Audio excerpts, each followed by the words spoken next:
And a very pleasant good afternoon or good evening, everybody. Welcome to the Stepladder Finals of the first part of the PBA50 World Series of Bowling number 2, right here from Jack 60 in Jackson, Michigan, the Ballard Championship with Tom Carter, Brian Kane, Craig Elliott, Chase Kaufman. We brought everybody out for this World Series of Bowling number 2. I am Dave Lamont.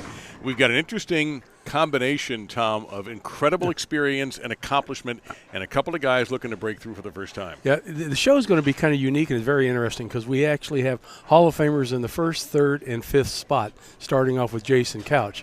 And he's got to bowl Goergen, who's already won one title. He's got a PBA60 title, which he won at Wayne Webb's Columbus Bowl just a couple of weeks ago. Then they got to go into another Hall of Famer, which is Mika Koivuniemi, which is he just finished second last week at Bill Moore's place at the Bud Moore Classic. And from there, we got a brand new face on the show tonight, Tony Oliva from Racine, Wisconsin. And I think he's going to be a force to be reckoned with because he's playing the lanes totally different than everybody else. But if he wins that match, then he's got to go against another Hall of Famer, which is Chris Barnes, which also finished the show last week in Bill Moore's place. Yeah, so a lot of familiar faces, and yet in Tony and in Bo. Now, if you watched in Columbus and Bo, you saw him beat Hall of Famers. He beat Walter Ray. He beat Pete. And so he knows how to handle that, and he's a tough guy in a match play situation. So even though he's got to deal with Jason Couch, he cannot be overlooked. Oh, no. Couch, obviously, tournament champion winner 3 times. And he's been on fire this whole week. And he's the only lefty that we have on the show. So he's got to set up the lanes for himself. There's a chance that he could run the ladder. Yep, and the problem is Jason Couch could have started at the top of the ladder, but with this unique match play format, seeds 1 through 16, Jason, as the number 1 seed, once he got through to the round of 8, assured himself a spot on the show. He couldn't beat Mika, who bowled, by the way, very, very well, but Jason does get a spot in the number 5 position. Chris Barnes was the number 2 seed, but as sort of the Mr. Congeniality of all of this, because Jason could not uphold his obligations as the number 1 seed, that's how Chris became the number 2 spot. It's an interesting format that we do here. It's kind of unique on how they finish in their spots, but I got a feeling that this show is going to maybe produce a brand new winner. All right, find out what happens there. Just about wrapping up practice. Let's get to the lanes. I think that's the first time Chris has ever been called Mr. Congeniality. Hi, Linda, and we're about ready to go. It'll be Goergen versus Couch. I bowled with Bo all week. And he's bowling as well, if not better, than I've ever seen him throw a ball. So he's going to be a force to be reckoned with, and obviously Jason Couch always is. He was leading, and it's kind of unique when he bowled Mika that Mika kind of got the best of him, and it was a slugfest clear down to the last game. There was a tie one game. Yeah, they ended up having to go into overtime and 2 extra shots and a roll-off before Mika took that one, and that changed things completely. So, yeah, this is going to be a fascinating first match. We've seen how tough Bo is, and he's gone through a lot of the last couple of years of kidney cancer, some changes in his life. He's gotten in better shape. He's become, not that he was ever not in good shape, but he's really worked hard at it to stay in better shape, and it's paying off. He's definitely a big, strong boy on some of these patterns. I can honestly say I think he kind of overpowered the pattern on some of them. Speaking of which, let's get to this 36-foot pattern named after the great Hall of Famer Del Ballard Jr. What's the attack here? Well, a lot of urethane going down the lane. Most of the guys played outside, and I'm sure that they probably are going to throw urethane on the show once this practice is over. Straighter is greater. But as the lanes kind of transitioned, and it happened because we bowled 8 games on this pattern, and the guys, after the urethane carried the oil down, guys got to move left and kind of open up the lane. And that's what I see when it gets to Barnes if he's going to try to do that. But you see Bo there still practicing throwing a urethane ball. So I think the guys to the outside are going to try to stay as straight as they can to control that back end. Well, Chris did something I have not seen very often. Craig Elliott and I talked about this. He was using 2 different urethane balls when he got into the match play. In his match with Michael Haggett, he would just remove the thumb hole from one, stick it in the other, and attack the left lane differently with a different ball. Well, layouts play a big part. It makes the ball roll different. And like any center and every tournament we've ever been to, even though they try to make the lanes all the same, from lane to lane, pair to pair, there are some differences. And it's not surprising that they throw urethane on one lane and maybe even reactive on the other. It all depends on how they can get to the pocket and what's going to carry. All right. We are about ready to go. I'm waiting to see if Toby's going to introduce these guys and to our audience here in Jackson. Okay, ladies. And he is. Getting ready to have our Stepladder finals for the Ballard Championship, part of the World Series of Bowling 2 here at Jackson. Very grateful to be here. Thank you to Dave Small and staff here at Jack 60 and all they've done to take care of us this week. So our first two bowlers will be the number 4 and 5 seed. Our number 5 seed from Claremont, Florida, with 16 national titles, 2 PBA50 national titles, 33 regionals. He won the 2024 Vision Michigan tournament this year. He's in the PBA Hall of Fame, 3 PBA tournament champions, wins Mr. Jason Couch. Jason has a couple of PBA 50 Tour wins as well. Okay, Jason's opponent, ranked number 4 seed from Sanford, Michigan, with 1 PBA 60 national titles and 3 regional titles. He holds the face that way. Sorry. He holds. Spit it out, Toe.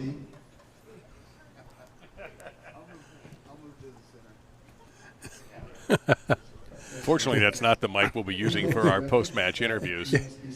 I think Toby got too far away from He did, home actually. base. I was told do not drift too far past 54 where he did. So he was trying to stay out of the way of the settee where the bowlers are. Lanes 53 and 54, 2 lanes that have not been used in this event until today, right now. And they will be the lanes you will see. There we go. What he was trying to say is Bow holds USBC Open Championship record series of 862 and 2 eagles, but it wasn't working so well there. Yeah, That's what he was trying to say, and USBC Hall of Famer. How do you go to the USBCs? I think 860 was leading that tournament. 857 was the lead. And he comes out the last day of the tournament and shoots 862. 299, 299, 264. That's a winner. That's a record that may not be 299, broken. huh? Couldn't do it right, huh? Nope. Nope. Had 2 shots at it, too. We've seen a few of those here this week, too. All right, here we go. The qualifying leader, Jason Couch, starts us off.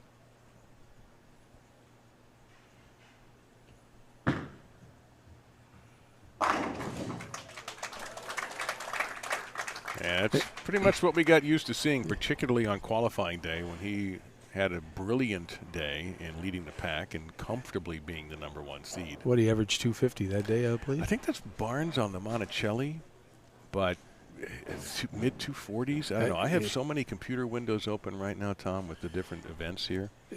Well, it was crazy. I mean, he led the tournament, and unfortunately, and he had he's throwing a black urethane hammer, and he had 3 of them down there against that match against Mika, but he just couldn't get the ball to shape the right way. But Mika obviously did. Yeah, I feel like Bo steps into that one. I feel like guys like Mika are immune to patterns. It may not be true. That might be an exaggeration, but they're just so good that they can rise above whatever is thrown at them. What's kind of unique about Bo, we start the tournament, and he pulls out that U78. He just drilled it. He's never thrown urethane. He had no idea what that ball was going to do. Obviously, it did the right thing because he's here on the show. Yeah, Jason averaged 244.5, and the nearest player to him was Barnes at 236. 244.5, and I said 250. Yeah, my mistake. Well, look at this though in qualifying. And hang on while Bo gets off this shot.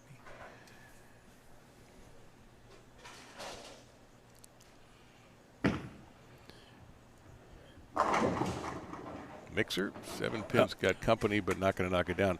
Couch, Barnes, and Oliva were 1, 2, 3, and here they are on the show.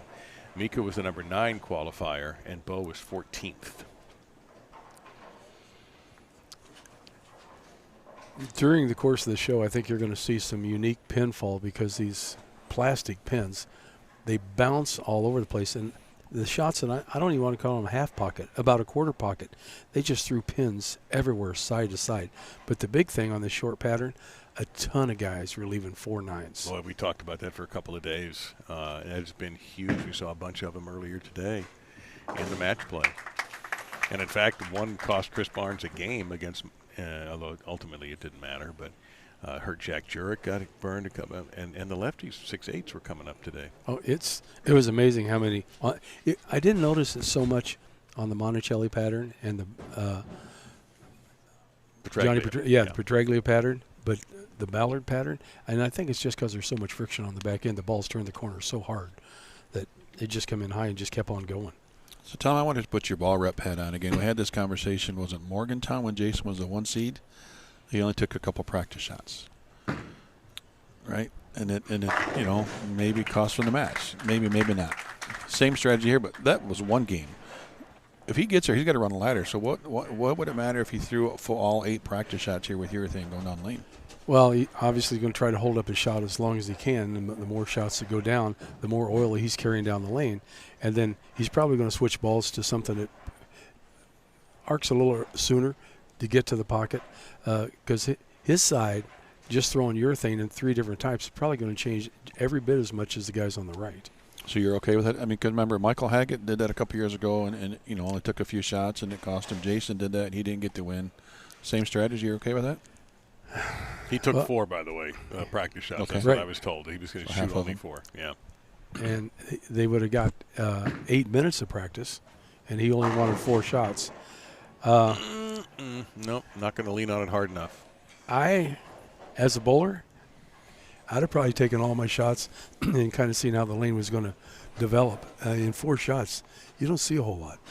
But and he also, I guess, one thing to note is his chances of going to reactive are fairly slim. Bo has a plan. If we see Bo in game 2 or 3, he's going to be in reactive. There's no question about it. Oh, and you'll probably see everybody else in reactive. The urethane's only going to last these first match and a half. And very, very carefully watching this game, just a few feet away from us, is Mika Koivuniemi. He is next.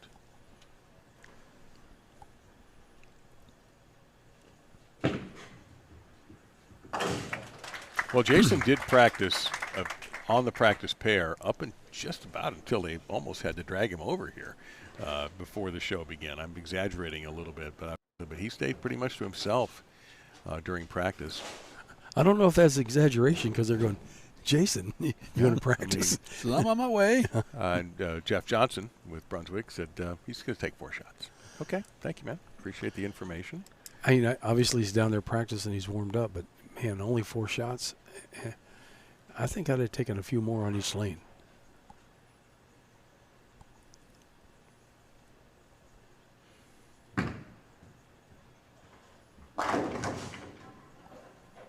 That's the thing about this pattern. If you start it outside too soon, it's going left.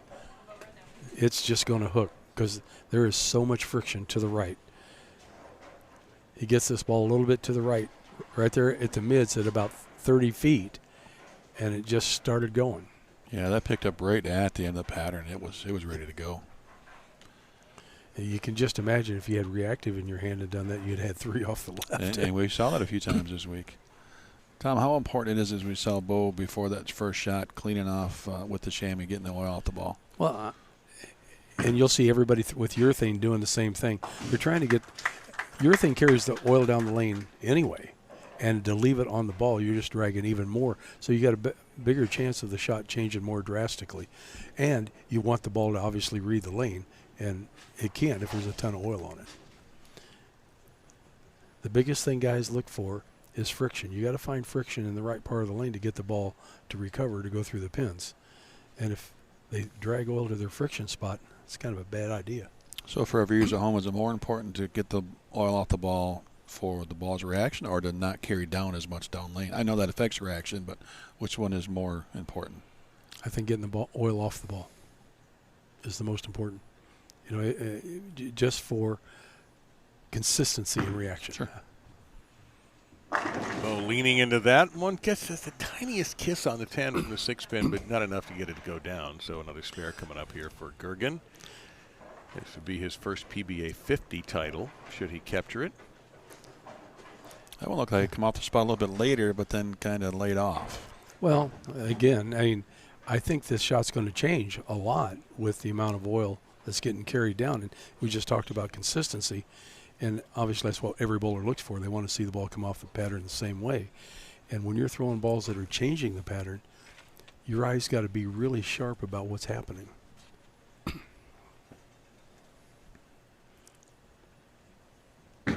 Bow also qualified for the PBA World Championship as he covers that spare. He defeated Mario Quintero, the 3rd seed, 3-1, and then took down Jack Jurek 3-1. Jack was throwing it really well today, but just ran into Bow at the wrong time. Jason Couch defeated Mike Kehoe in a 1 versus 16 battle, but then was defeated by Mika Koivuniemi. I did talk to Jack after his match with Bo, and he said, look, I threw the ball about as good as I could all day long. And he did. I mean, he did, and we saw it. And so he feels good. Even though he didn't win, he feels really good about his performance today. He should. He, gosh, the match that he and Brad Angelo was insanely great.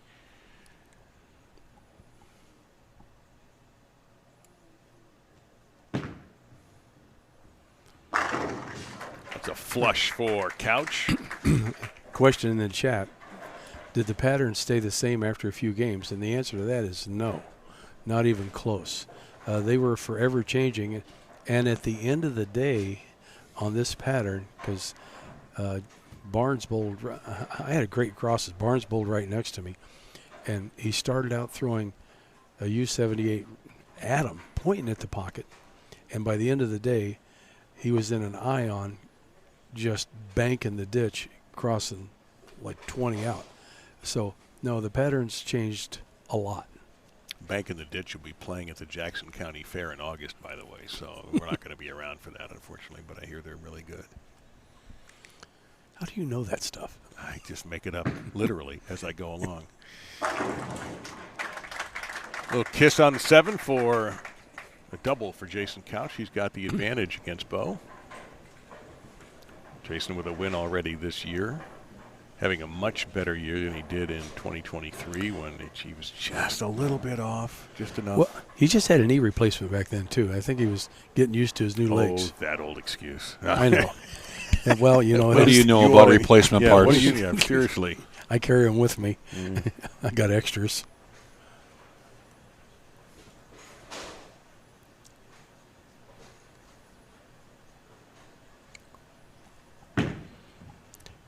Bo has already changed balls. It looks like he went to that ion. Yeah, he had a long talk with Kelly after those last couple of shots. So here and what are we in? We had 20 minutes of practice. We're in the 5th frame. So 5 guys practiced and 5 frames, and now the shot for Bo has moved in 7-8 boards. Well, and his plan was basically everything for 2 games in the matches, so that's kind of where you're at. You're past the 2-game point, so. And Kelly, that Craig is referring to, is Hall of Famer Kelly Kulik, who's doing some ball work this week, along with Jim Callahan. So that was the ion on the right lane. That's the absolute power. Different ball here on the left lane.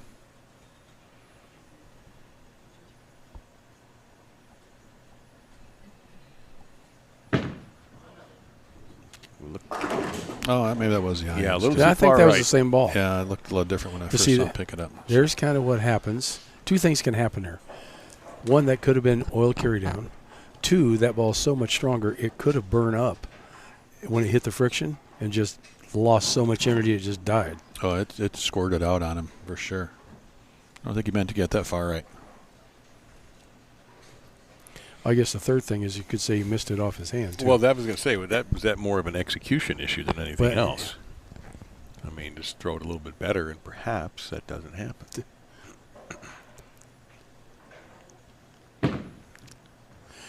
That's always a big thing out here. What do you think I should do? Throw it better. Yeah, well, that's hopefully Craig and I have been preaching that now for 2 years, and we're still waiting for you guys. If you guys would just throw it better, take all the darn thinking out of this sport. I wish it was just that easy. We would be looking at people averaging 280 every week. For a mere $9.95 a month, we'll give you more lessons. Crave School of Bowling. Yeah. Hey, just throw it we better. got you. Yeah, We got you it. Take care of. Now, the Make Your Spares seminar is extra, but throw it better and throw strikes. That's right off. That comes in with your monthly fee.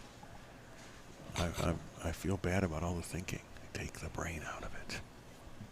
So worst ball in the bag is one between the ears.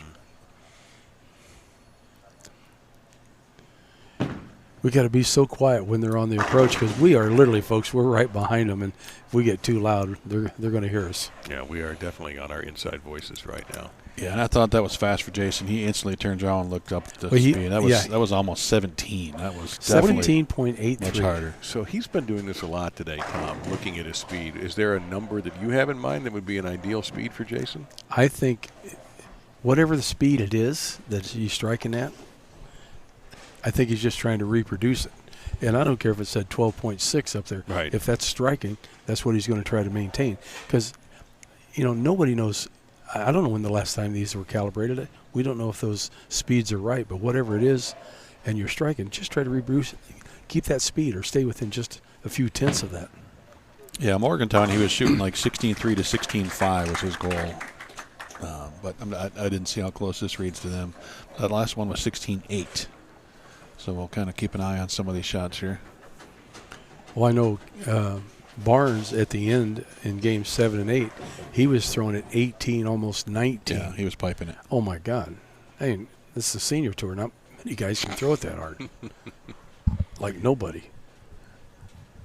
Yeah, he was kind of immune to the pattern there for a while today. He was just piping it right up the stomach. And we got some pretty strong guys out here. I mean, granted, there's other guys that can throw it that hard, but as a whole, on the PBA50 tour, which does include 60-year-olds and 70-year-olds, not many guys are throwing it that hard.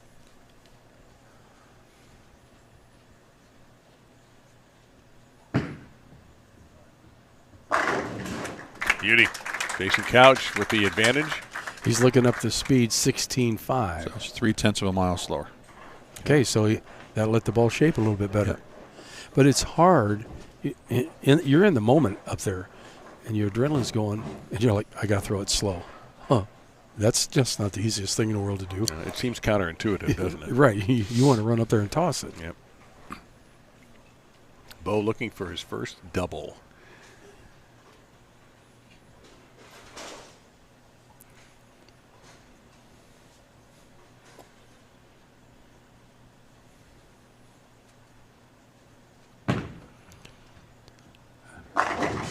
Urethane is back in his hand.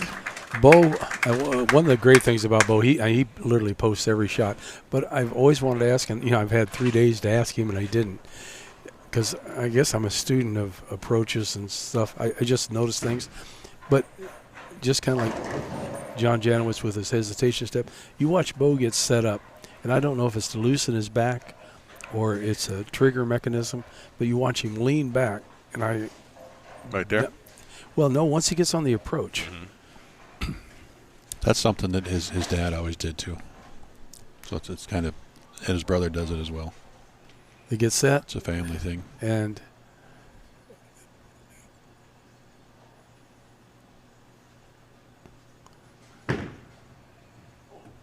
hold. That's going left. No, I thought I heard him yell hold. Yeah, somebody yelled hold. Yeah, might have been Jeff Johnson who yelled it, but first major error of the match. You almost got to try to make it at this point, right? Down 20. Well, he has to. Yeah. But it looked like he started that ball up. He never got it down the lane, paralleled, what I call parallel to the gutter, down the lane. It was more headed at the pins, and when the ball took off on the back end, it was just high. You could hope for a Brooklyn at that point and cross over. Yeah, if you're going to go, right? Didn't see many of those in this tournament. We've had tournaments where that does happen, but the Brooklyns were very, very rare.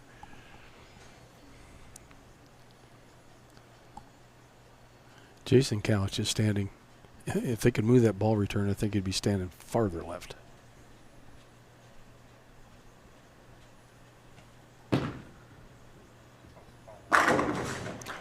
He's just staying on the outside of that oil line. He's using the friction to his benefit. Well, he's got his own tournament going up against other right-handers. Mika Koivuniemi is next. He is throwing a few practice shots on the practice pair. And by far, this is not the easiest step ladder in the world. No, it's not. You are loaded, and we've got more coming. I mean, tomorrow Chris Barnes starts the day as the number 1 seed, so he's in that enviable position. If he can just get through the round of 16, he will be on the show. One of your opening, and his opening game today was against Walter Ray. Tomorrow, opening, Brad Angelo and Tom Hess face each other. Seriously? You'd pay for that to be a final. Jason Couch moving ever closer to a rematch with Mika. Well, yeah, I think it's over now. It's going to be a rematch. So, we talked about Jason and how the players, they get up to bowl, and he always gets big games thrown against him. Do you realize every match that Bo has had on PBA50, Stepladder, or 60 has been against a Hall of Famer? Yep. Every one of them. This month. Yeah. I mean, he made the show in the Villages. It was Walter, Norm, and M. Leto. In Columbus, it was Pete McCordick, Pete Weber, and Walter Ray, and now it's Jason Couch. So, well, it's not about picking a fight. I mean, yeah, but if you're going to win, you want to beat the best in the world, right? I mean, the guys are the greatest. I mean, every one of us, even when we were kids and wanted to be a bowler, thought about beating the best there was at the time, and you wanted to have to throw 3 strikes in a 10th to do it, And at least he's getting the chance. Unfortunately, he hasn't been able to beat him yet. He did at Wayne Webb's.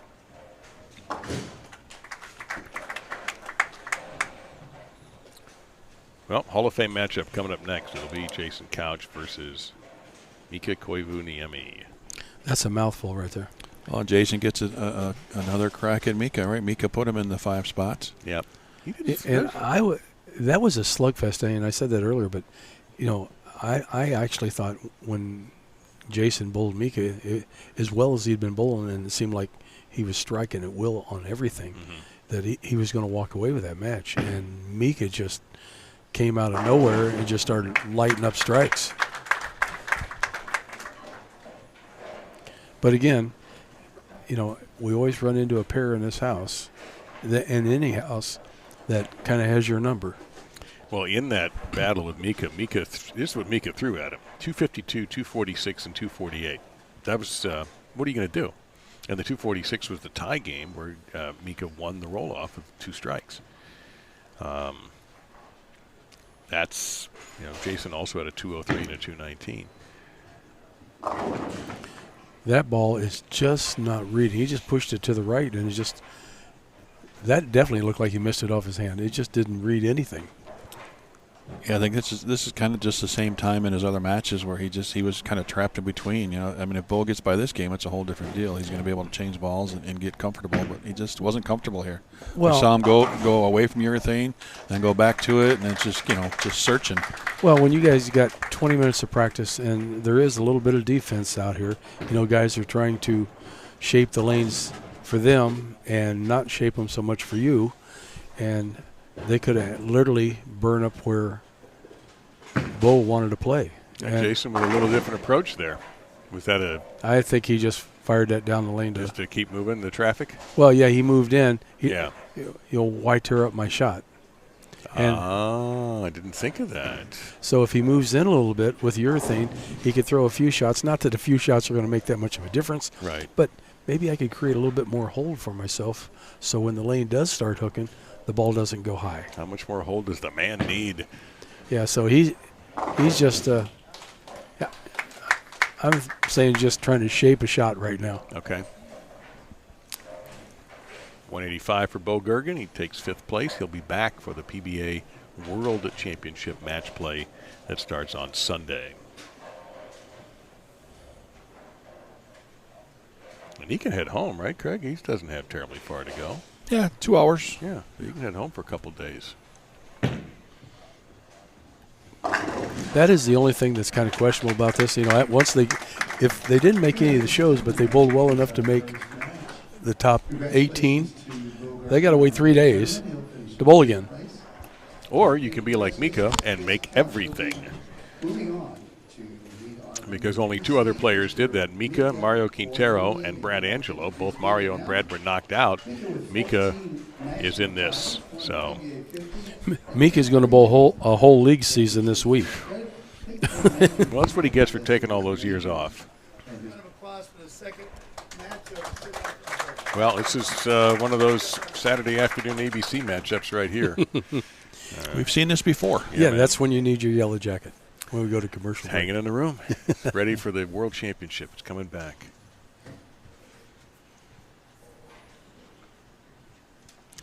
So the interesting thing we just talked about earlier, Jason was throwing the ball a little inside, just finished in the 10th frame.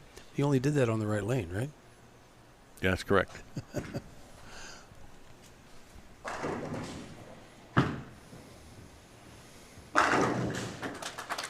So Jason, 232 game 1, kind of gave up the 10th frame. You mentioned the match earlier with these two. It was all 240s plus to win the games. What do we think this score is going to be? Is 240 enough to win? I don't think so. So Jason looked up the monitor again. That monitor said 16.32. That was a little bit faster than the last shot on that lane. We'll see what it is on the right lane when he gets there.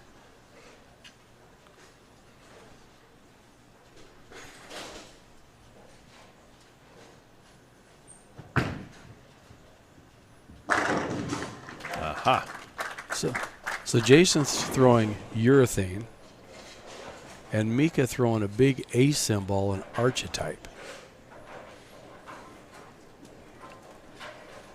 That's a game changer.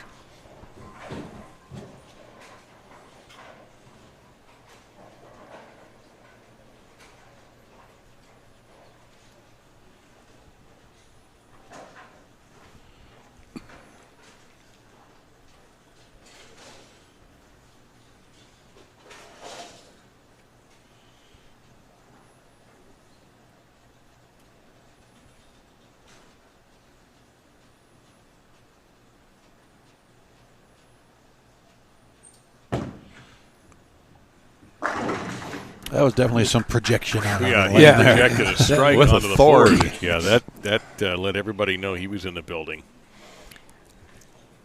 So it's on between these two. Well, it only registered 16-2. Well, sure looked quicker than that. And that was on the Richter scale, the 16-2. Oh, that's what it was. Okay. Yeah, that seems a little bit slow. So Jason, the right lane is slightly tighter.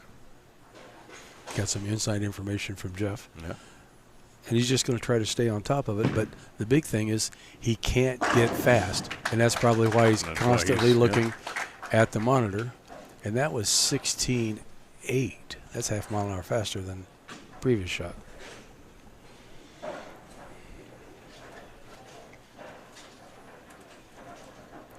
Jason's swing is so steep. I mean, he's not near as steep as it was when he was younger, but it is so steep.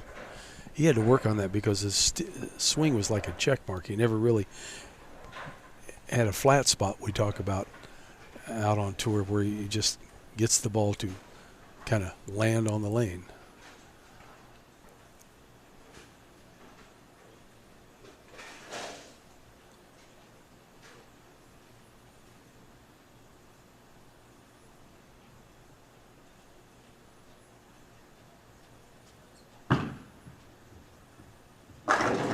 Goodness, he's locked in right now. He's got these lanes set up perfectly for himself. Okay, so that was 16.5. So he's staying within a couple of tenths. Well, I'm going to give you my hot take theory on that. I think those are almost very similar because if you look the way this system registers, the speed is right there on the gutter cap. So as it enters that zone on the right lane, it's going to be a little bit faster, right? Just the amount of time it goes from the gun to the head pin. Right. So I think they're pretty close on speed.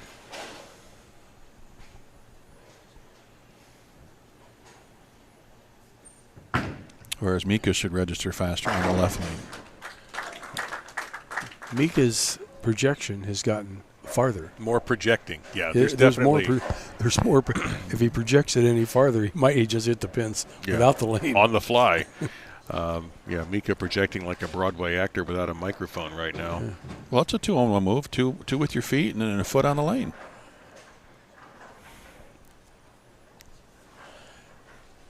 So obviously there's been enough urethane going down the lane that we can switch balls. Obviously that ball he's throwing, it looks like it's got a little bit of shine to it, lane shine. He didn't surface that ball. He had balls up there that, when he practiced, had surface on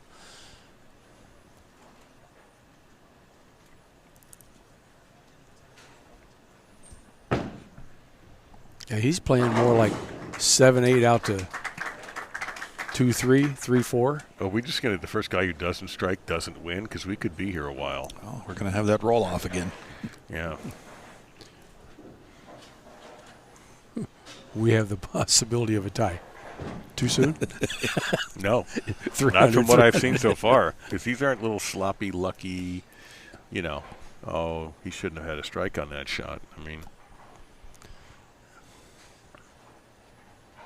there's a mixer there but yeah, these guys are willing to cover off these newer pins.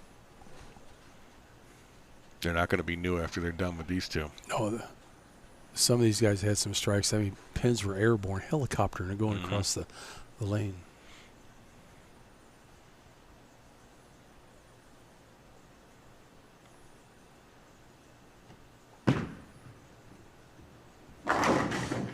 That was a little on the light side.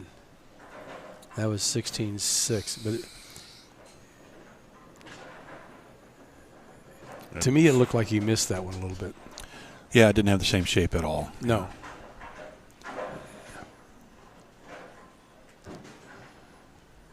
Because it got to the spot and just said, nah, I don't want to make it. And those pins they did nothing.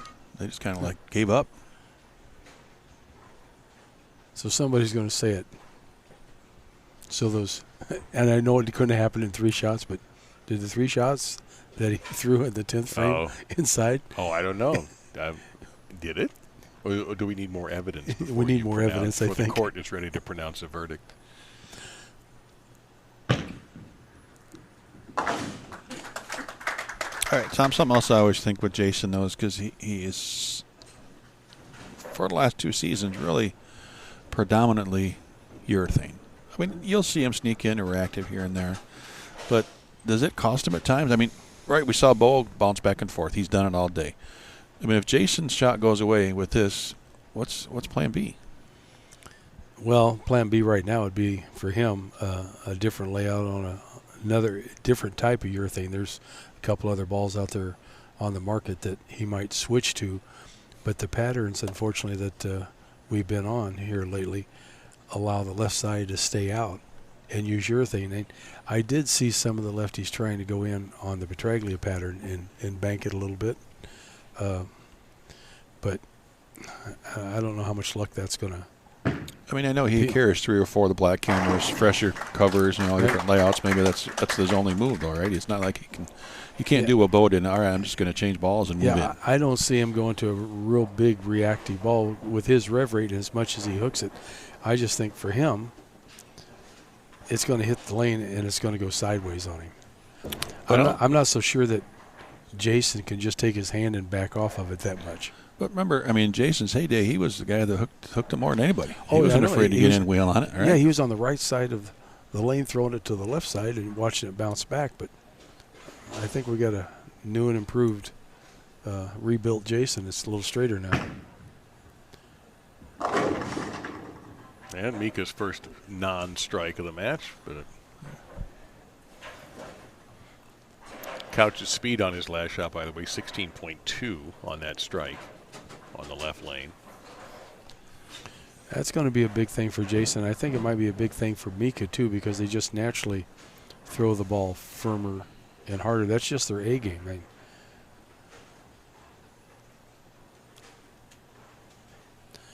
It's kind of unique. You watch the guys' releases with their hand. You never see them really grab it. It's just kind of like they let it roll off their hand and let their wrist do the work. I mean, they've already got their wrist into it. They don't need to add extra finger to make it hook sooner. Mika having a quick conversation with himself, looking at his hand and moving it in a couple of different positions. Maybe a little reminder of what he didn't think he did.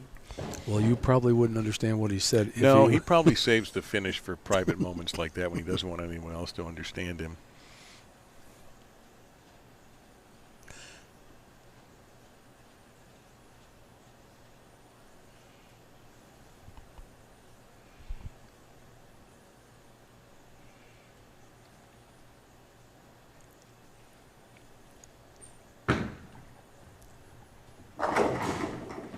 That was more direct down the lane. It looked like he's playing 8 just down the lane. He didn't give that away a whole lot. Yeah, I think he might have gone a little right with everything because you saw the last shot, the 4-pin was kind of a light 4-pin. Missed in and it, and the ball didn't do anything, just kind of a weak 4. That kind of looked like 8, 9 down to 5. It had been taken out a couple. Moved the zone over.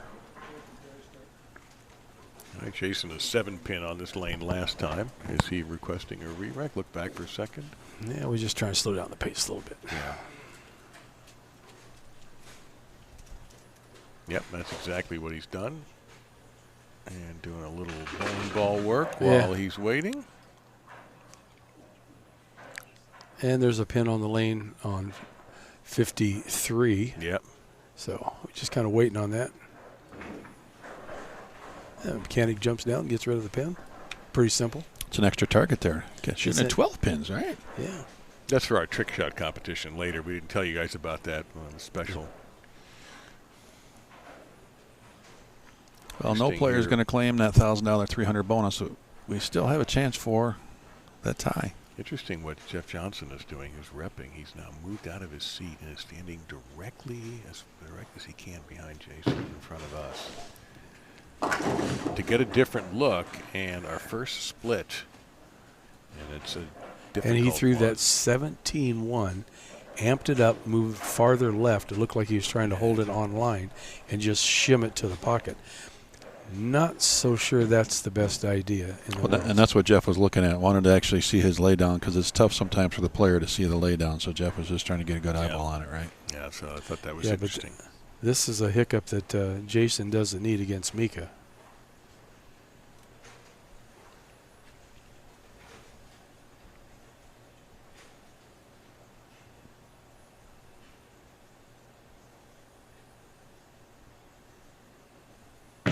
Well, why not just make it if you're going to leave it? Well, He was going for it. Yeah, darn near did. So a big opportunity now for Mika to expand his lead. So that tells me that he expects Mika to not give him any opportunities, right? I mean, not a lot of times, I think okay, let me you just get have to one, think get that count, way but he's against thinking, Mika. look, I know I'm not going to have any chances. I got to You know, make this. I mean, if you, Right. I think you must go into any Mika match with that mentality. That we were talking about one of the all-time greats of the last, well, ever, and even crazier, he not disappears, but walks away from competition and then comes back, and here he is making shows. And of course, the guy's won in 21 countries, I believe it is. So Yeah, well, that's and overseas, those lane conditions are not what we are bowling on over here. They are brutal.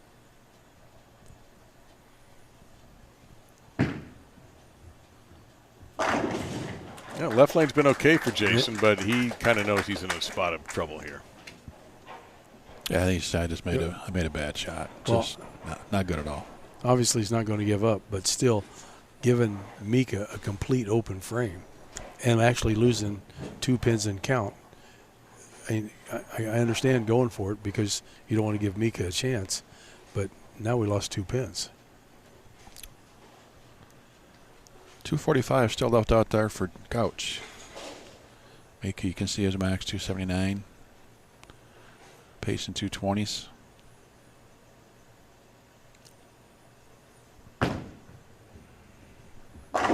Oh, did That ball got out to like La La Land and came But back? his light 4-pin, he got in, so he made sure he gave that one room, right? That one did react. Oh, yeah, and that's how strong and how much back end this lane has. When the ball seen that friction, it just changed direction. And it wasn't deflecting either, solid 9-pin. It just kept going left. Well, that's somewhat of an opening for Jason. Well, the good news for Mika, he only has to throw on this lane one more time because those last 2 shots were definitely different. He made an adjustment, and neither one of them were the right answer. So he only needs to throw one more shot over there.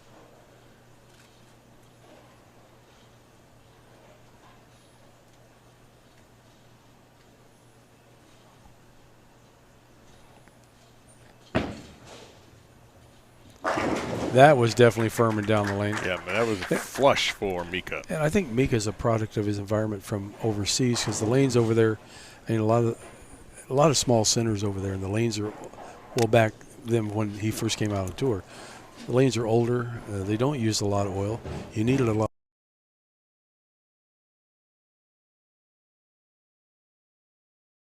Well, obviously with him, with his height, is I think an advantage. He could get the ball down the lane, and he was a force to be reckoned with over there. The times I bowled overseas. Back to striking on that lane that's given him trouble. Yeah, he actually opened that lane up a little bit. He arced it more to the left instead of trying to be so direct at it. So all these years, Tom, and now you're just telling me I should move overseas so I can bowl better? You would probably do great over there. That's what At throwing it 20 mile an hour and you can loft it halfway down the lane.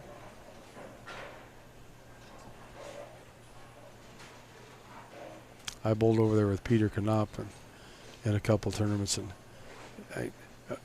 the center in Munich that we bowled in, I mean, it was a new center. It was beautiful, new lanes. But the other little center we bowled in, that was rough. A little different. Jason does bounce back strikes on that right lane. How is Peter doing? We haven't seen him for a while. He's had, unfortunately, like all of us, some health issues. And he's back. He's better now. He's actually won a couple tournaments over there. So I think he'll be back next year. Good. Jason's in trouble now. Oddly enough, the lane that he hadn't missed on, he misses. 224 max score for Jason Couch. Yeah, Mika stays clean. He's 229. Spare strikeout. Ball down lane, similar to your shape. Tom gets it late. He was hooking it off the way back of the pattern in his matches. Any advantage for his style coming in against what looks like to be Mika here this next round? Well, I think he's got a shot that nobody's got, and right. I honestly believe that Tony could be a force to be reckoned with because nobody's going to be as far right as he's going to play, and nobody throws it as straight through parallel down the lane as he does. So he could be like a snake in the grass here because I don't think when they practiced, in my opinion, they might have overlooked Tony and they were trying to mess up the lanes for Barnes and everybody else. And here you got a guy that nobody's paid a whole lot of attention to, and I think it could come up and bite him. He's definitely playing the pattern way different than the rest of the field. However, this will be his first PBA 50. This is his first PBA 50 event. It's his first PBA 50 show, obviously. How will he manage that? But that's the other issue. This is only his third PBA tournament, period. Right, and he's done well. Yeah, he's bowled 2 regionals. He finished 3rd and 4th. And now he's bowled his first PBA 50 tournament, and he's 2nd on the show. Right, and the worst he'll finish is 3rd. So, it's I'm just curious the mentality that he brings into this. He's going to get his nerves will be tested very quickly. From the short conversations that I've had with Tony and kind of hanging out with him last night, I just think he's one of those players that is really good at what he does, but he just doesn't bowl a lot of tournaments, and I think he's not going to be a pushover. Nope, not expecting that. I'm just curious the star power, because he's now going to have to beat Mika and then Chris Barnes. I don't think he is affected by star power. Okay. I really don't. I just he's kind of a different guy, and he knows what he's up against. And to him, I think it's just bowling. Right. It's him against that lane, and if I figure it out, I win. Well, he's had some experience on the big stage, right? At the Open Championship, some big runs there. I think he probably had some success at the Pete, some of the other bigger tournaments. So he's been around some of these players, not necessarily all these Hall of Famers, but he's high caliber players. He's out of Racine, Wisconsin. There's a lot of good players. That is true. Wisconsin's loaded. There's a guy just down the road from where he lives in Kenosha, who's also a Hall of Famer, and Lenny Boers. So, yeah. Yeah. I'm sure he's gotten some tips from Lenny through the years. And just for their fourth place finish. And Jason Couch finishes in 4th.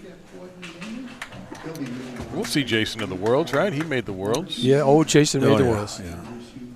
I thought. So this one's a little different. Chris Barnes will get a couple of practice shots before Tony gets his, and then we'll have this semifinal match. Mika will start in the left lane at Tony Oliva's direction. Chris Barnes will bowl for the title against the winner. I wonder if he gets bored doing that because he's your bowls for a lot of titles. I'm going to say no, but we'll find out. Chris doesn't have a win this year.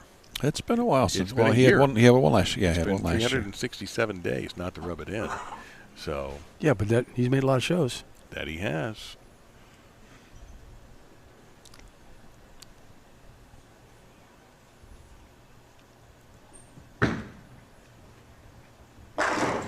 No ball change and no change in the game. Mika playing inside, so I like Tony's move of making Mika finish on the right lane. If he's got a suspect lane, that was the one. he's throwing a carbon, a melee carbon.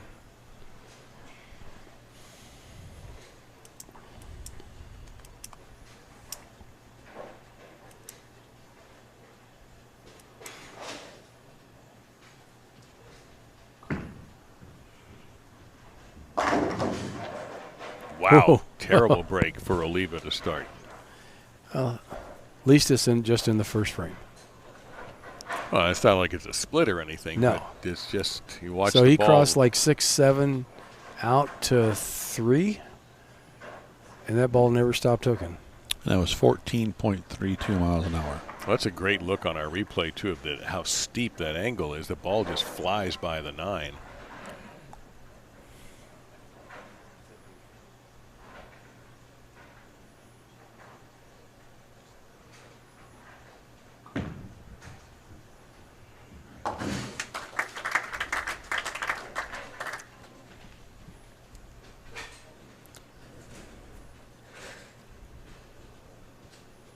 I don't think nerves are an issue. He just doesn't look like he's nervous. He's just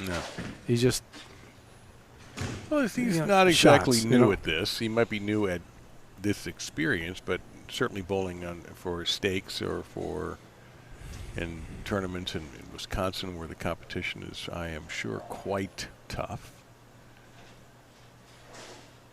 May not be nervous, but he's definitely annoyed by that first 9-pin he left. Yeah, well, that's a true story. That'll knock the nerves right out of you, too. That was a lot faster. And that lot looks like faster. a bucket. That was a mile an hour. Well, no. No, it wasn't. It sure It was looked a lot 14.9. faster. That was almost 7/10 faster. That's But it looked faster than that, didn't it? it did, but there's no question that was quick. Yep. You watch that arm swing of his. He's straight up the back of the ball. He's not getting around it. He's not twirling on it.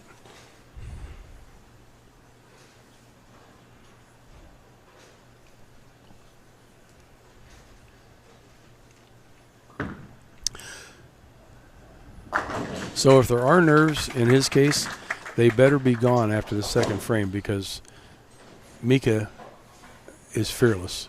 He's got formaldehyde in his system. There's Extremely well preserved, is he? yeah, there is no nerves. I'm just going to let that one go. Well, I'm curious to see what happens here.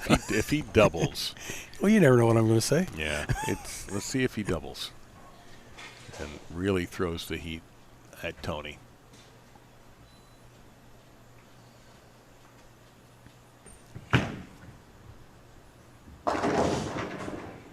Oh, he almost 4-9. He got that ball farther to the right like he did that one shot that left the 9-pin. But this time he left the 4-pin. He's flirting with that 4-9. Well, take a look at the angle. Look at that. He crossed 8. It didn't get that far out. Luckily, something came out of the back. We've and had hit a that lot 9. of messengers hit 9-pins in this event. to take out 4 nines. It's been very unusual. It's just not something that you see too often, but it's made differences in games. Big time differences. Uh-oh. From my angle, when he first that looked like it was left off of his hand. Well, we saw that in a couple shots against Jason. One spare that looked like that hung, and then his next strike ball did the same thing. But I don't know. Maybe it's working for me. But we saw that earlier too. It's like, oh, he missed that left, and it didn't look as bad as what we first thought. Because I quit looking at the monitor and I looked over and I could see him, and off his hand it looked like that was left. And I went, oh my God. I watched Walter miss an 8-pin to the left today, and that's unheard of. Yeah, we heard rumor that happened. You've probably seen it on video. True story. A little more like it for Mika. Yeah, he definitely likes that left lane. The right lane, not so much. Well, you see the shape of the ball going through the pins. It's hitting the 1-3, and it's going more straight back instead of continuing to the left. He's got a softer hook on the back end, which I think he's trying to create on the right lane, but hasn't found that look yet. And that's the lane he'll be finishing on, is the right lane.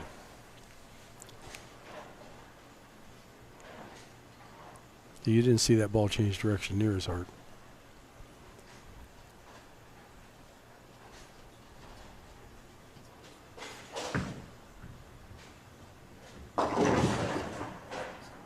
Wow. For a moment, there was a split, but it's gone. And a single pin for Tony.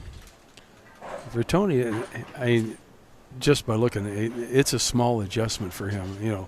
Small meaning a half-board move, or maybe take his eyes a little bit farther down the lane. But it's for what he likes to play, and he's known for being a good gutter player. So I think he's just got to do a little tweak. I don't think it's a ball change.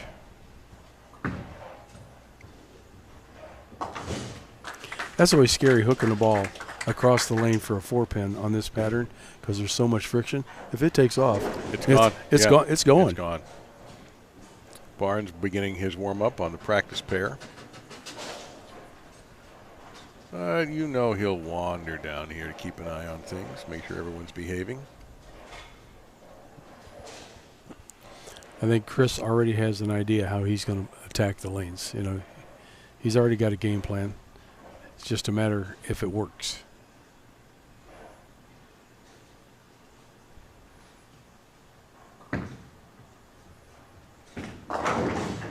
That's first strike for Tony. Okay, now the jits are gone. Tom, do you think there's any chance at all that Barnes throws your thing? I don't think so. But I've obviously been wrong before. But he might come down and throw his practice shots. He gets 10 of them to see. But I think as long as Mika's throwing something reactive, Barnes will probably throw that ion, or he's got what else? It's on the tip of my tongue. Yeah, that ball. Yeah, I hate when I go the round one. Yeah, the brown one. No, round. Round and brown. Round, yeah. That was a rejected Rat song title until they came up with Round and Round. And Mika with another 9 in the right lane, and Mika are not getting along. So Mika's adjustment, he can move farther left and try to get out of that, which means he's got to create steeper angles.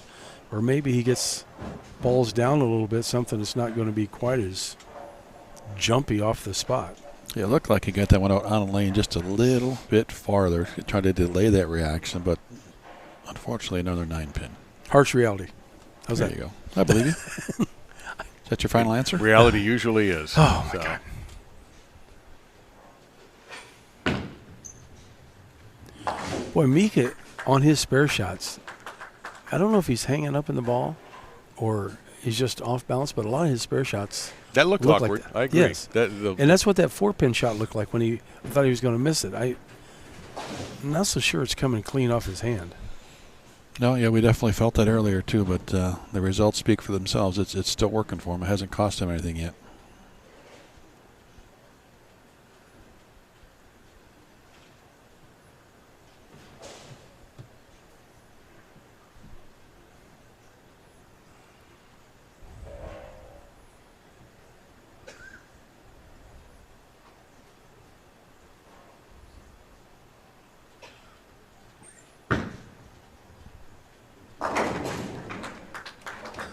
All right, that wasn't pretty, but I don't see any pins standing up. The back end of that lane is much softer.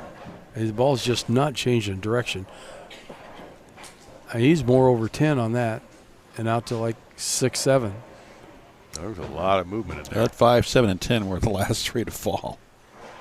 And that wouldn't be a good thing for the show. Be totally unexpected for Mika, too.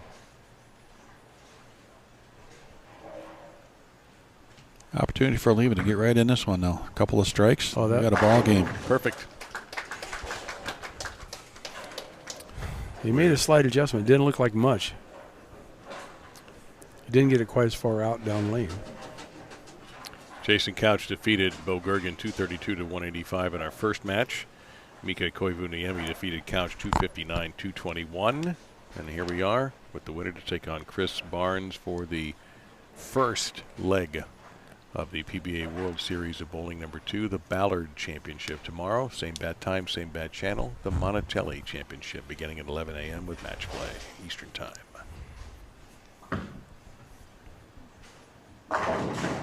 Rolled that beautifully. Here he comes. Yeah, that was a pretty shot for Tony.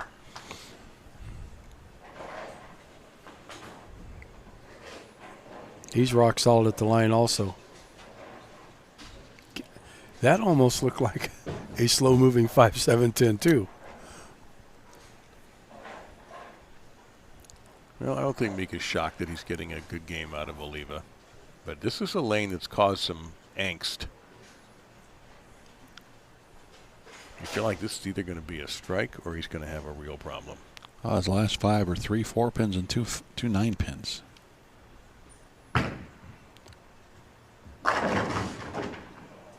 How does that pin. messenger not hit the 10-pin? Wow. That thing came flying across that. So he chose to add more speed so the ball couldn't change direction. And he did move it in. He's trying to shape it like the left lane. And the ball did, you see it leave the deck going to the right. There was no chance to leave it a 9-pin. No. No. 0. You saw that thing get split in half by the ball.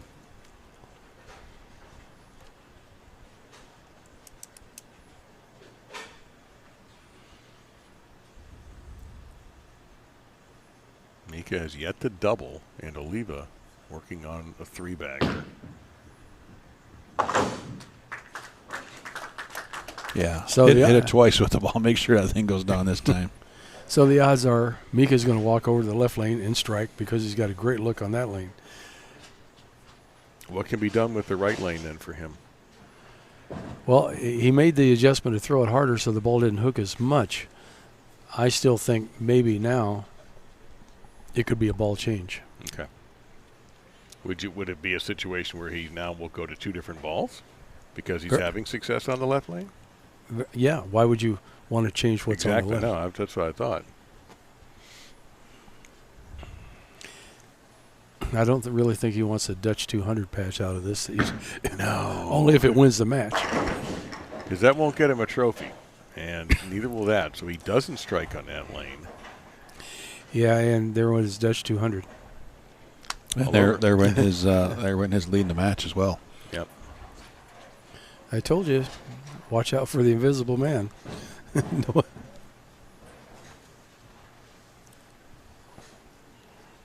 A little different 10-pin here, more of a half 10. The 6-pin took a little sniff at it, just didn't touch it. Yeah, but that ball got farther right down lane than his previous shots where he kept it a little bit inside.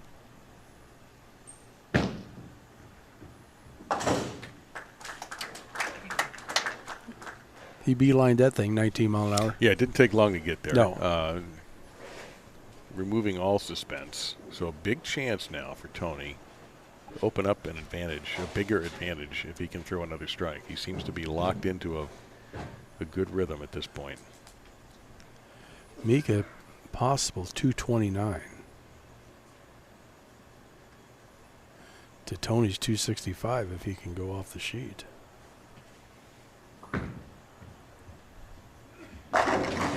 And he still could. He's backing him out. In control.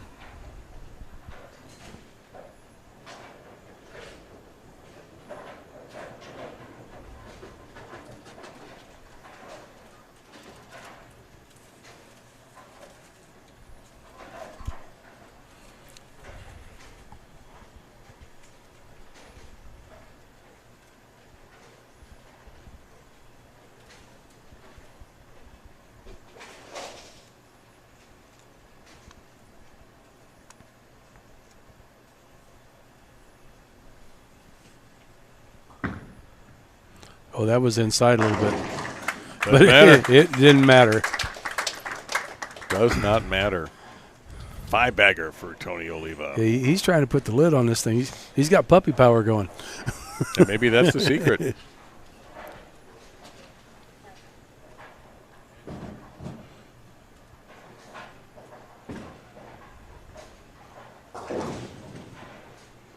You'll get to see Mika again tomorrow and the next day. And the next day. And I'm sure you'll see him at the Tournament of Champions, too. Oh, yeah. Finally hits on the right lane. Mika's checking to see if there's a 9-pin there. there. No other pins there. But a wise idea, a veteran move by Mika to check. He's got to put a little heat on Oliva. Yeah, he's got to throw this strike. This has to double. Otherwise, he just shoots 209, and this match is pretty much over.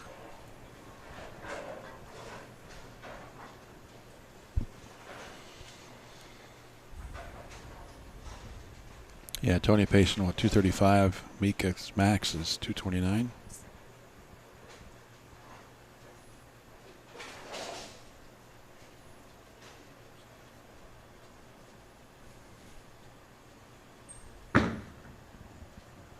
Whoa. Got it. Whoa, I didn't think that got out a little more right, didn't it? Yeah, he got way more right, and I don't think he thought it was coming up. And he was in the way, and I thought the 7-pin was still standing the way he was kind of looking at it. Mika's timing and his tempo is so, to me, it's pristine. It's easy to watch. He's just got those first two just beautiful steps, and his tempo just picks up evenly.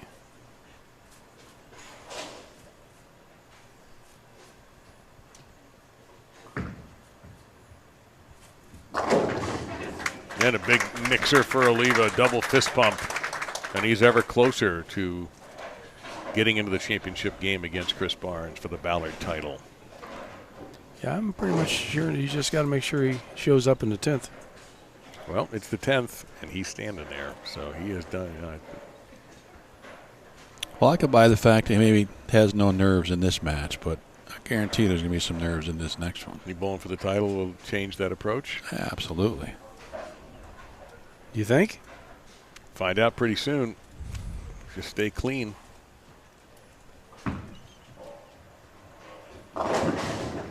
That's clean. It's over.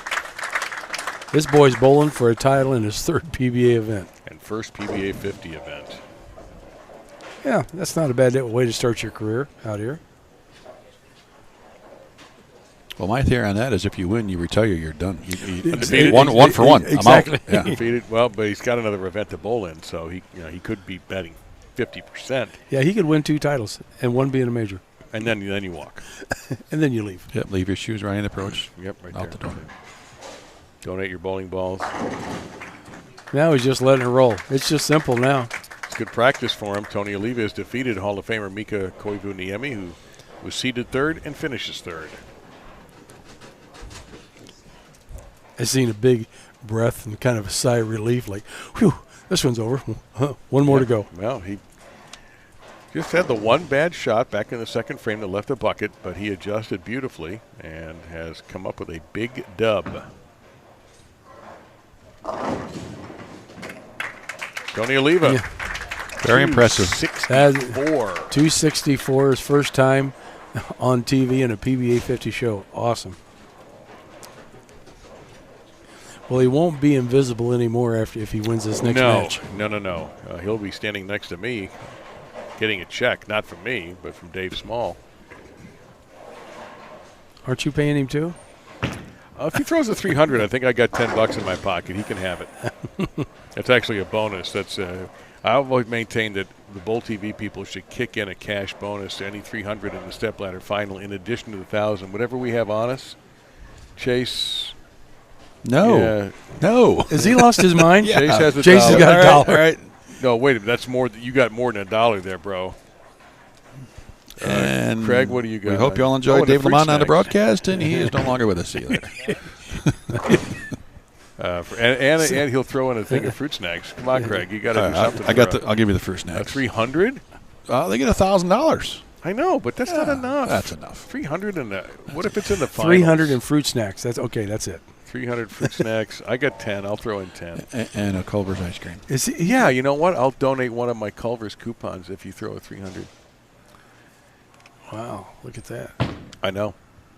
I don't know if I can ask her to do much more than that. But I just think, I don't know, something more. Another show for Mika. It comes up a little short again, but we will definitely see him a lot more this week. No question about that. So we got a few minutes before Chris Barnes gets his practice shots out of the way. It'll be Tony Oliva versus Chris Barnes for the Ballard Championship right here, the PBA50 World Series of Bowling #2. Final #1 of 4. 4 straight days of finals right here. Well, actually 3. We have a final on Monday. But looking forward to this right here where bowling lives on BowlTV. These bowlers tonight, Chris Barnes, Tony Oliva. Josh Solomon, GM here, trying to get the crowd pumped up a little bit. Yeah, he was too. That's pretty awesome. Of course, Josh and Dave Small and the whole staff here at Jack 60 welcome us in with open arms every time we come to town here. Yeah, this is no quite different. the place. My first visit here, and it's quite good. Have you been to the parlor yet? Of course. Not this year, but yes. Not this year? Well, there's time. And this, I believe, is the 94th PBA event that Dave Small has hosted Holy in all the smokes. centers. And the 37th PBA50 event, I believe is what he said. So Dave loves his bowling. There's no question about that. Yes. Like Josh said, you guys make the show. Chris will have the choice here. What do you think he'll do, Tom? I think he's going to have Tony start. I mean, you always want to, if you can, you want to finish first to put the pressure on your opponent to see if he folds. So we'll get to see that. Tony throwing that melee carbon, just what I want to call a standard layout. The pin's a little bit above the ring. The center of gravity is kind of in the palm. Nothing fancy. Got a old 2000 surface on it. Chris holding 5 PBA 50 titles. If he gets this one, well, we'll get to that in a second when he gets back up. Here's Tony. Looking for #1, and he gets a stone. Nothing like starting out with a solid 8 on your very first shot. Well, he started last game with a 9. Now it's the 8. Okay, let's get the junk out of the way, and then we're good to go. Yeah, he survived not striking the first 3 frames and posted a 264. So, yeah, he's okay. But this is just awful. Wow. The angle we've had on replays when we've seen those 9 pins, you can actually understand it. You see the angle of the ball going, that I can't understand. That one makes no sense. That shot right there, not striking, makes no sense. Well, what didn't hit the 8-pin? Yeah, I know. I know the rules on that. Yeah, well, But it what does- pin missed it? What pin takes The out ball. The ball missed it. Well, the 5-pin kind of takes out the 8-pin, Yeah. supposedly, so it went somewhere else. Yeah, I just... Probably straight back.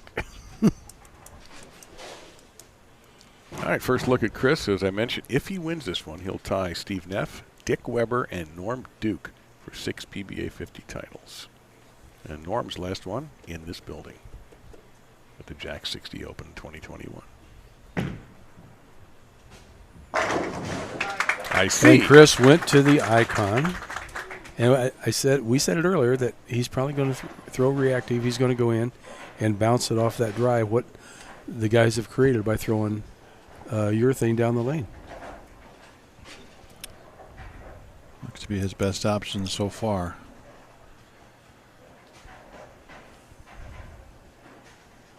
And that's a very strong benchmark ball, right? A little bit stronger than the IQ Tour, I believe. Oh, boy. Yeah. Yeah. More than a little. Yeah, more than a little. That's an ASIM, so big ball.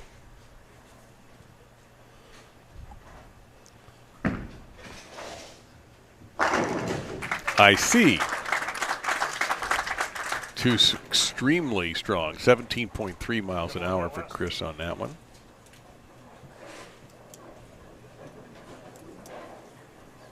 Well, Tony Oliva's going to have a heck of a story to tell people if he wins this title, whom he beat. the two roommates, the two great friends, the two Hall of Famers, and Tony worked his way around both of them if he's able to do it against Chris, who's doubled.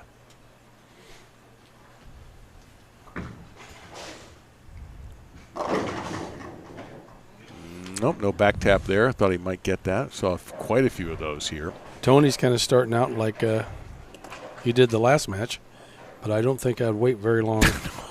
Not after the first two shots we just saw. Those were, shall we say, efficient.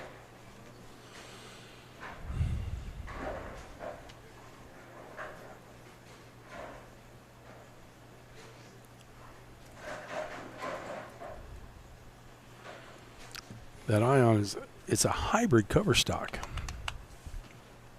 And it's only got an 0.35 differential, which means it shouldn't be all that strong on the back end. But here lately, some of the balls that come out with the low diffs, I think, are stronger on the back end than the ones that have the real high diffs. This would be Chris's third PBA 50 major, giving him 6, counting the 3 majors he has on the Kids Tour.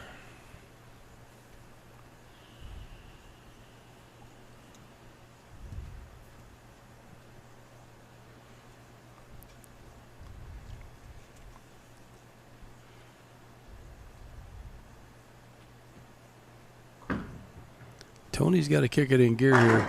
And he does. This is where he started.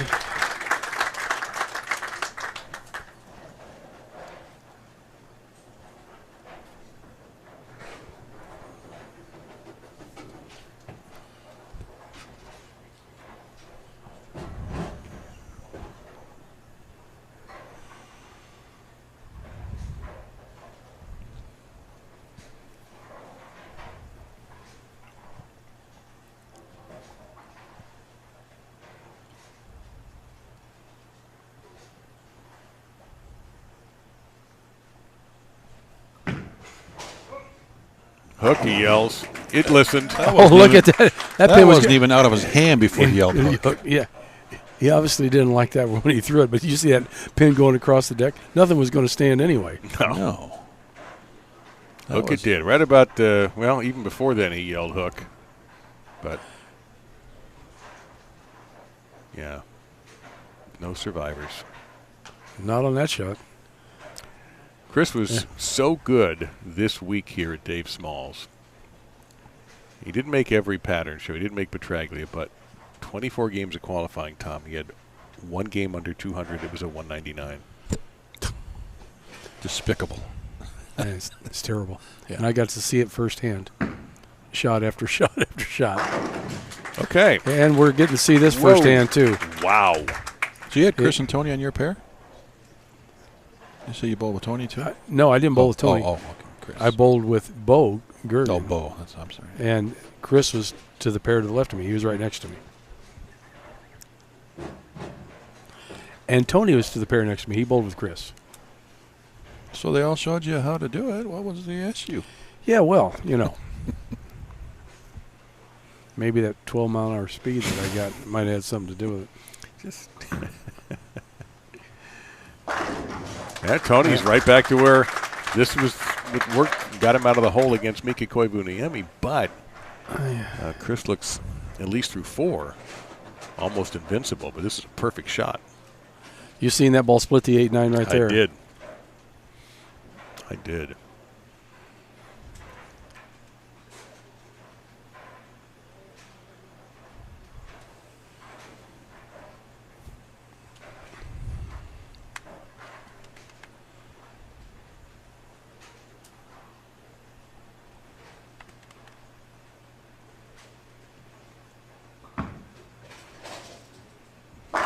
Boy, beautiful. Oh no. my God.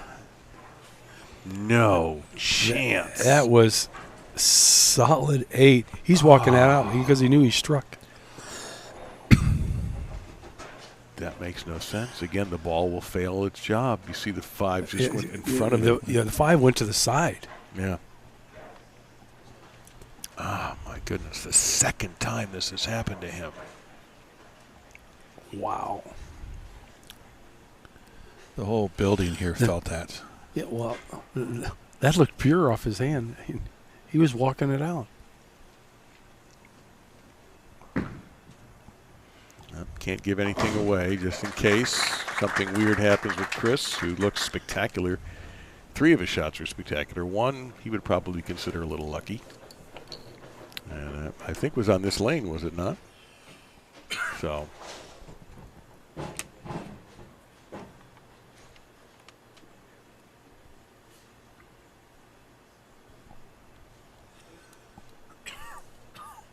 Jesus.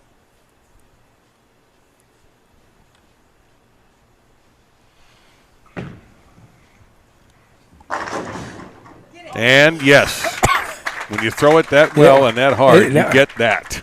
Well, you had a messenger before, it twirled across. Now he just headhunted on the other one. Chris starting out with a front 5, so he's putting so much pressure on Tony right now. If Tony doesn't feel pressure now, he never will. Watch the head pin here. Look at that. Just comes across, headbutt. Thank you. See you. Bye.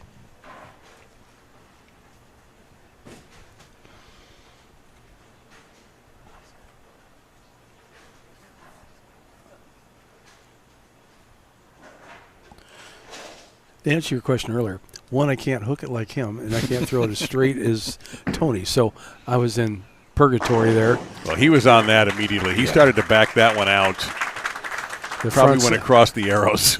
Yeah. All right, 6 in a row for Chris. This is how he bowled almost every pattern, almost every day. Well, Tony's shooting at 258, which is very respectable. But when you got a guy shooting 300 at you, it's kind of a moot point.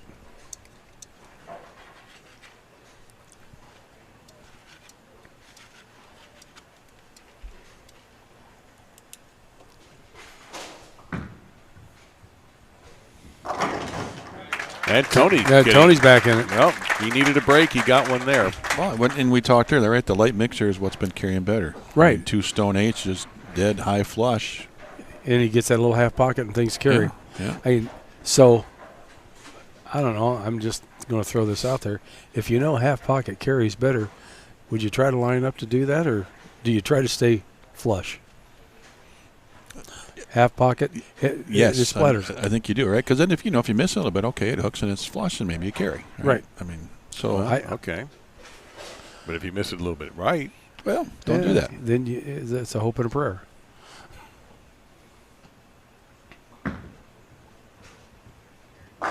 He's dialed in beautifully. Yep. I mean, he hasn't thrown a bad shot yet. He has thrown, 7 shots. All of them, except for the one you'd have to call dead flush, that looked like they all should be strikes. And unfortunately, up on the scoreboard, it's 9 spare, 9 spare. A re-rack for Chris. He looks loose, too. He's cracking with some of the folks here, and yeah, he said some to Tony come off the lane there, too, to get him to crack a smile, too. So he's relaxed. Yeah, he's very relaxed. Of course, I guess if I could do what he's done so far, I would feel pretty good too. But he's closing in on a title, and he looks comfortable. Well, you can't take anything away from Chris Barnes. He's a phenomenal bowler. He understands, like we said earlier, understands balls, the dynamics, ball motion. He's a student of the game, and it's tough to argue with him when you get on the lane. He's going to bowl good.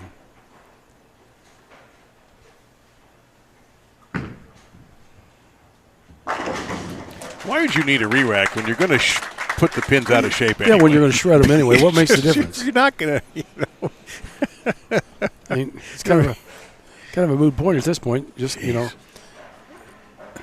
those pins don't have a chance.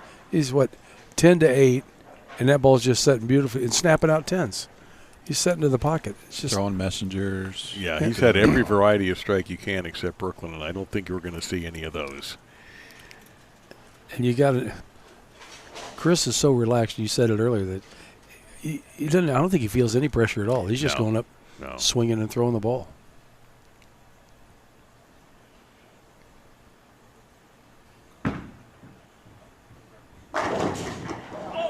Again. How do you get pins to dance around? Did you see that one? Are they like the old Super Bowl stuff? These things are bouncing all over the place. Lively. kickbacks, I think we could say. Let's here watch, right now. watch the tumble here. Unbelievable. Granted, the kid's got a lot of power, but boom, boom, bam, and he's throwing that head pin all over the place. And the accuracy of that head pin, too. I almost think that was the 4-pin. I think the head pin hit the 4 and kicked it over. Wow.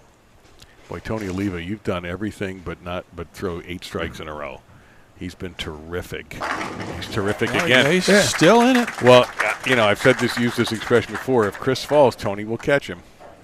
It doesn't look like Chris is going to make any mistakes, but we know how goofy this sport can be sometimes with good fortune and bad fortune. I mean, as flush as Chris is hitting the pocket, a 4-9 could happen. 258 is Tony's max. Obviously, we know where Chris is headed, so I give Tony so much credit for not backing down here. Oh, no, he's coming out swinging. This is real fortitude that he is showing, and to keep his game at A level. Oh, that's way right. That was the first errant shot in 2 games that Tony has thrown. All right, so 2-8 for Tony. Yeah, he had that bucket back early in Mika, I think the second frame. But that's right, he did. Yeah, he did have the bucket. Good memory. Yeah, every once in a while I pay attention.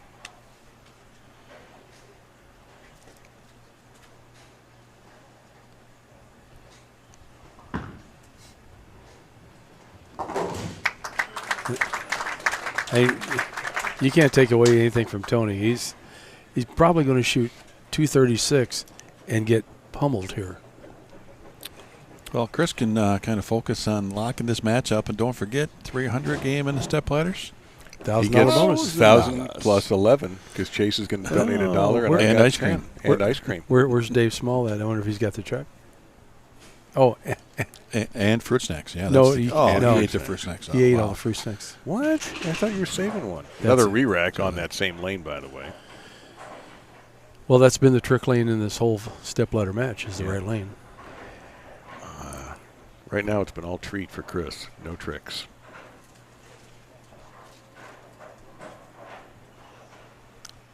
The only thing he might be focusing on is that $1,000. Get through this one first. Oh, yeah. Oh, and Messenger in front of it. Well, never mind. Keep the fruit snacks, Chase. Well, we had $299 a couple weeks ago in our championship match, and no 300 today, unfortunately. No. You know when I knew he was kind of loose?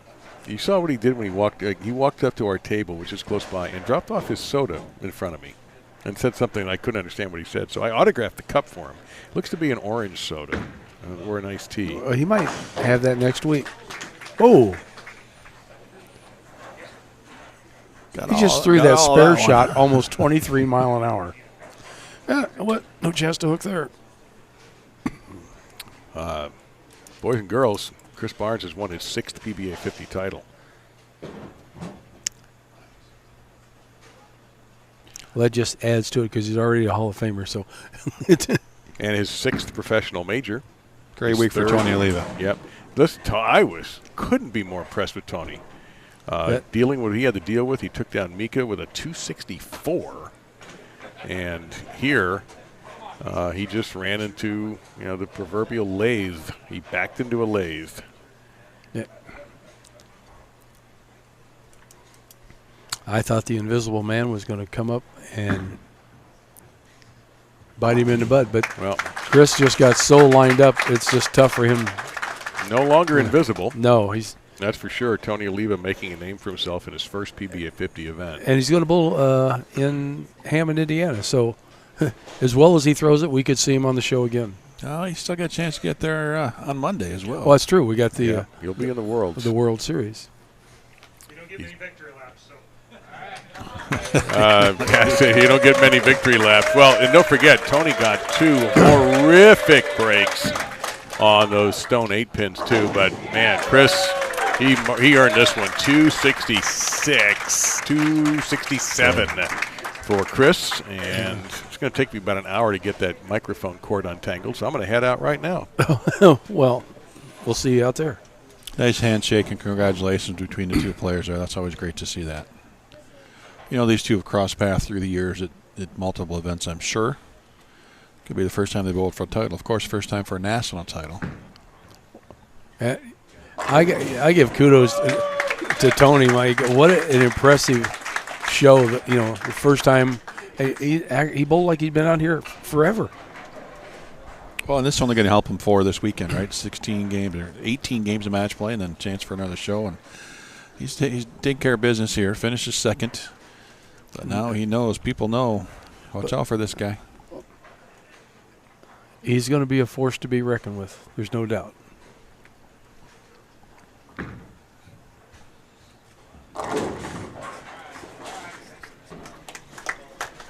One more shot. He's going to shoot 226. I'm sure he's going to pick this up. Chris Barnes, 267.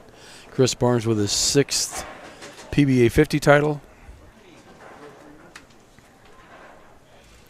As soon as Tony throws this, Dave Lamont will be out there for the interview and the money check presentation with Dave Small. Well,